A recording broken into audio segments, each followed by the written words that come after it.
കനികയ്ക്ക് കൊതിപ്പിക്കുന്ന വേഷം. രഞ്ജിത്ത് ലാൽ രചനയും സംവിധാനവും നിർവഹിച്ച എന്നിട്ടും എന്ന സിനിമയിലെ 2 നായികമാരിൽ ഒരാളായിട്ടായിരുന്നു കനിക മലയാള സിനിമയിൽ എത്തുന്നത്. ആദ്യ സിനിമയിൽ കനികയോടൊപ്പം നായകനായി അഭിനയിച്ചത് കലൂർ ഡെന്നീസിന്റെ മകൻ ഡിനു ഡെന്നീസ് ആണ്. ആ സിനിമയിൽ നിന്നാണ് കനികയുടെ വളർച്ച.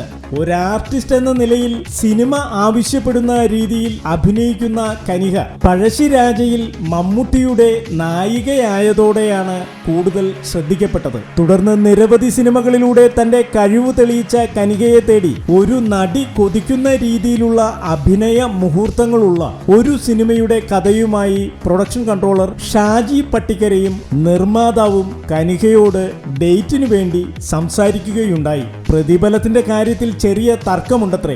അവസാനം കനിക കോംപ്രമൈസ് ചെയ്തുവെന്നാണ് കേൾക്കുന്നത്. തിരക്കഥാകൃത്തിനെ കുറിച്ചും സംവിധായകനെ കുറിച്ചും ഉള്ള വിവരങ്ങൾ പുറത്തുവിട്ടിട്ടില്ല.